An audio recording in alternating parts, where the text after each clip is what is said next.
हैं। मैं रोना अपना रोता हूं तो वो हंस हंस के सुनते हैं। यह दिल की लगी जो दिल लगी मालूम होती है, यह दिल की लगी जो दिल लगी मालूम होती है। अगर हिम्मत करे फिर क्या नहीं इंसान के बस में, यह बेहिम्मती जो बेबसी मालूम होती है। सदर मुहतरम तशरीफ लाए।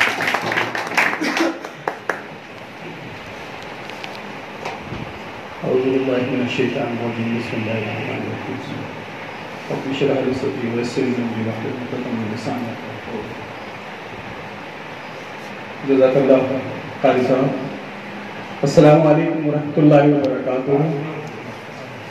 मेरे तमाम बुजुर्ग यहाँ पर तशरीफ रखते हैं, मेरे नौजवान साथी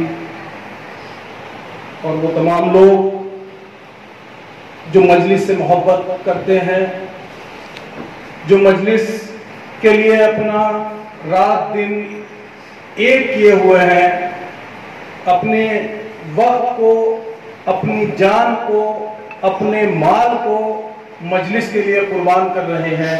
मेरे तमाम मजलिस के रुफाका, हमारे भाई तालिब हुसैन साहब, भाई वाजिद भाई, हमारे कारी शहजाद साहब, मौलवी आफ्ताब साहब, तंजीम साकिब भाई, मेहताब साहब और हमारे आज के इस मजलिस के दुल्हा जो है ये जावेद मियाँ जो है, जिन्होंने आज ये मीटिंग रखी, मैं इनको बहुत बहुत मुबारकबाद देता हूँ। और इस पहल को कि आपके गांव से ये शम्मा जली थी, मजलिस की इस मीटिंग की, मजलिस की इस बात की, बैरिस्टर साहब के पैगाम की, जो तालिब भाई ने अपनी बैठक में रखकर मुझे खिदमत का मौका दिया था कि मैं आऊं आप लोगों के बीच में, आप लोगों से अपने दिल की बात कहूं, बैरिस्टर साहब का पैगाम आप तक पहुंचाऊं और आप लोगों को बेदार करूं, आप लोगों को झिझोड़ूं और कहूं इस बात के लिए कि नौजवानों, अब वक्त आ गया इकट्ठे होने का, अब वक्त आ गया इत्तिहाद करने का, अब वक्त आ गया कुछ सोचने का। 70 साल से जो सोचा नहीं, अब उसको सोच कर देखो, अब उठ खड़े हो जाओ, अब इकट्ठे हो जाओ। ये सोच लेकर मैं आपके इख्तियार में हाजिरी हुई थी मेरी, और आज फिर मेरे छोटे भाई ने मुझे यहाँ मौका दिया। मैं इनका बहुत शुक्रगुजार हूँ और इन्हें मुबारकबाद देता हूँ उनकी हिम्मत को कि इन्होंने हौसला दिखाया कि हम तमाम लोग यहाँ इकट्ठे हुए और इकट्ठे होकर आज हम लोग अपने दिल की बात कहेंगे एक दूसरे से। आज मैं अपने जज्बात आपके सामने पेश करने के लिए आया हूँ। मुल्क के हालात पर आपकी नजर होगी, अखबार आप भी पढ़ते हैं, टीवी आप भी देखते हैं, खबरें आप भी सुनते हैं, मैं भी सुनता हूँ, मोबाइल सबके हाथ में है, सोशल मीडिया पर सब देखते हैं।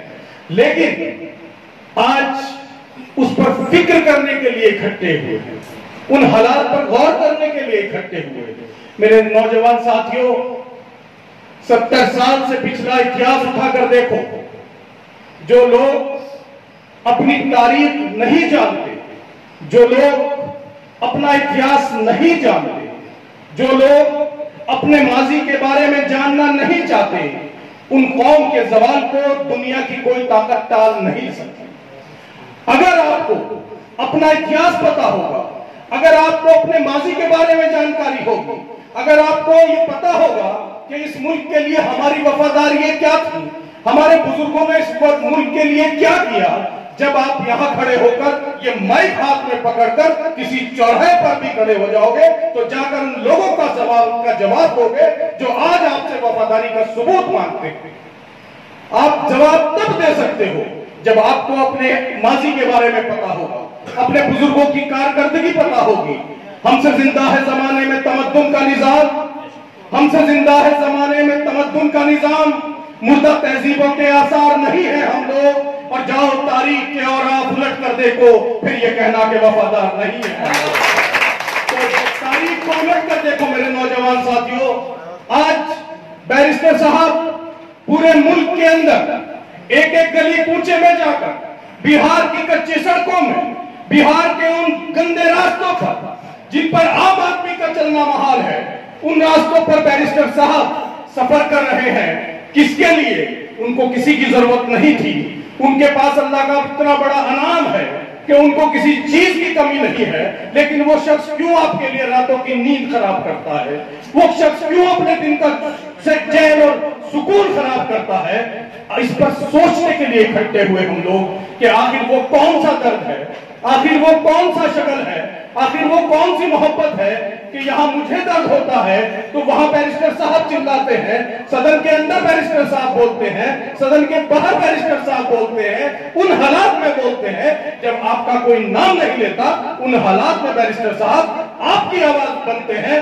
तो क्यों ना ऐसे कायद का साथ हम यहाँ खड़े होकर दे और हम यहाँ पर उनका झंडा बुलंद करें और हम यहाँ से उनकी आवाज उठाएं और यहाँ से हम उन्हें लेकर चले कि हम उत्तराखंड के अंदर, जिसको हम लोग अपनी सरजमीन कहते हैं, हमारे बुजुर्गों का लहू यहाँ शामिल है, हमारे बुजुर्गों ने बड़ी कुर्बानियां यहाँ के लिए दी हैं, उस मुल्क के लिए हम अपने आइन के लिए, अपने दस्तूर के लिए, अपने संविधान के लिए उसको इकट्ठा करें। हम लोग इकट्ठे हो अपने संविधान की, अपने आइन की, अपने दस्तूर की हिफाजत के लिए। जिस दस्तूर पर यह मुल्क चलता है, उस दस्तूर की हिफाजत के लिए बैरिस्टर साहब दिन रात एक किए हुए हैं। मेरे दोस्तों, बहुत सारी घटनाएं, बहुत सारी चीजें आप लोग देखते होंगे मोबाइल के ऊपर, अखबार और टीवी में तो कम नजर आती है, लेकिन सोशल मीडिया पर वो सब चीजें मौजूद हैं कि जब आपको पता चलता है कि दादरी में अखलाक के साथ क्या हुआ, राजस्थान में पहलू खान के साथ क्या हुआ, दिल्ली में जुनेद हाफिज जुनेद के साथ क्या हुआ, वो तमाम चीजें आपको पता चलती हैं। अभी फिर एक छोटे अखलाक के साथ पानीपत में क्या हुआ। दोस्तों, नफरतें कहां पहुंच गई, नफरतें कहां आ गई कि उस शख्स के हाथ पर, उस मासूम 18-19 साल के जवान के हाथ पर 786 लिखा था तो आरा मशीन से काट दिया। मेरे दोस्तों, इसको गौर करो कि नफरतें कहां पहुंच गई। उसकी वजह सिर्फ ये है कि हमने मोहब्बतें बांटनी बंद कर दी और नफरतों का बाजार तमाम जगह लग गया। चूंकि हम लोगों के पास अपना कोई सियासी घर मौजूद नहीं था, इसलिए हमारी मोहब्बत लोगों की नजरों में नहीं आ सकी। क्योंकि इस देश के अंदर ये लोकतंत्र है, यहाँ डेमोक्रेसी है, प्रजातंत्र है। यहाँ जब कोई बात की जाती है तो वो संविधान के मुताबिक की जाती है और संविधान की बात सदन में होती है और सदन में वो लोग बैठते हैं जिनको यहाँ से वोट देकर भेजा जाता है। जब आपके हुकूक की लड़ाई होती है वहां, जब आपके बच्चों के मुस्तकबिल की बात होती है वहां, तो वो लोग आपकी बात करते हैं जिनका वहां पर वो आप यहां से जिन्हें चुनकर भेजते हैं, जिन्हें आप एमपी बनाकर भेजते हैं। मेरे दोस्तों, गौर करो इस बात पर कि हमारे देश के अंदर आज पार्लियामेंट में 545 के ऐवान के अंदर 27 एमएलए एमपी मुसलमान बैठे हैं। उन 27 में 2 मजलिस के हैं। एक का नाम शेर हिंद बैरिस्टर असदुद्दीन ओवैसी है और दूसरे का नाम जो महाराष्ट्र से हमारे एमपी हैं जिनका नाम इम्तियाज जलील है। 2 लोग हमारे, अगर अलग करो तो 25 लोग वहां मौजूद हैं। लेकिन जब 3 तलाक पर बहस होती है तो 2 रह जाते हैं। जब 370 पर बात होती है तो 2 रह जाते हैं। जब एनआरसी की बहस होती है तो 2 रह जाते हैं।